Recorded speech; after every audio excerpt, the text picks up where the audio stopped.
9 months of a full-scale war against Ukraine dispelled the myth of the Second Army of the world, presenting an incapable wild mass, more like a terrorist rabble led by a reindeer breeder crossed with a thug criminal.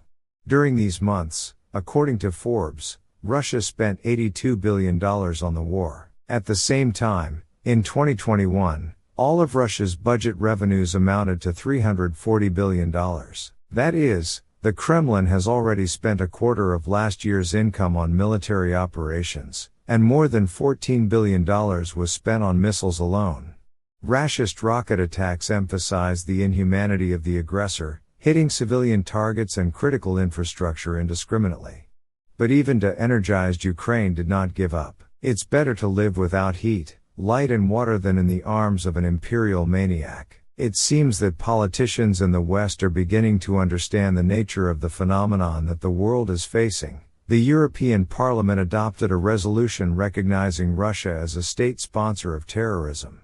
Following the European Parliament, the same status was recognized for Russia by the Parliament of the Netherlands. A howl arose in the swamps. How can everyone be rode with the same brush? This is Putin, the aggressor, and the people, not to blame. You see, gentlemen terror sponsors, your damn missiles do not selectively deprive people of life. We will tear this person apart, and we will spare this person.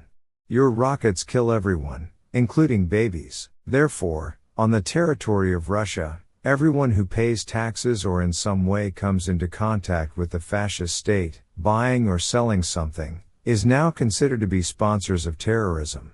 About how not to become such monsters, it was necessary to think earlier. You have had more than 2 decades to watch the growth of state fascism. You have had enough time to evaluate it and at least try to topple it.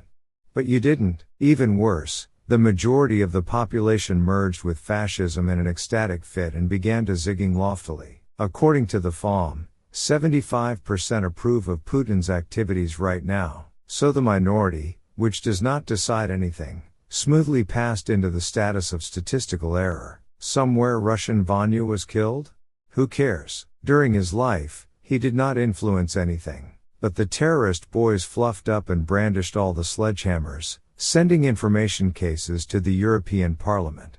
Prigozhin is asleep and sees himself as the new bin Laden, but he is unlikely to be publicized on such a large scale as the former enemy of the United States #1. This criminal will remain an enraged biped, who will be calmed down casually and quietly. But with Putin it is more difficult. This leader of the Red Browns is not going to give up without the last fight. Judging by the upcoming reshuffle in the administration on the old square, the 2024 elections may be cancelled altogether. The official who was in charge of the election cycles, Aleksandr, the same one who until recently programmatically raved about the images of Russia of the future in the form of a firebird or a pie, was going to resign. And that's right. What kind of elections can there be if Putin decides to fight to the fullest? Martial law excludes the launch of electoral processes, otherwise the plebs that begin to suspect something may vote against the war.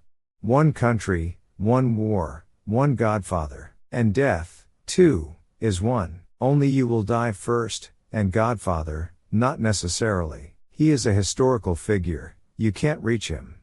According to the FOM, the level of anxiety among Russians rose from 49% to 56% over the week. The abyssalist begins to suspect that soon he will be massively put under the knife and under the bullets. After the surrender of Kherson, the surrender of Crimea looms, and the Führer will not allow this. What kind of Vovon Tourid is he without this damn peninsula? And then, how to surrender the Crimea, together with nuclear missiles and mines? That is, to give Ukraine a pass to the club of nuclear powers? This cannot be, so the specter of total war is already rising on the horizon, setting off rumors of an imminent second wave of mobilization, either in December or January. The state will pull the half-drunk deep digger by the scruff of the New Year's salad, and even throw him into the Ukrainian trenches for roasting. Passive contemplation of events did not help. Remember all these patterns. Ukraine will freeze, but it did not freeze. The United States will surrender them, but the United States did not surrender. The Republicans will win and curtail support for Ukraine, But they did not curtail and demand more. Europe will freeze and will negotiate, and she sent Putin to hell. Ukraine will be left without electricity and warmth and agree to negotiations, and she only strengthened her desire to destroy Rashism. Even the CSTO collapsed in front of the speechless Bulbo Führer. The Kremlin has two last cards left: to crush Ukraine with a multimillion meat mass or to strike with weapons of mass destruction, chemical, bacteriological, nuclear. The last argument is fatal for the cave itself. It will simply be destroyed. But why do terrorists need a planet if there is no terrorist empire on it? And it seems that this cave can no longer be another. Therefore, everything must be done to make it disappear forever.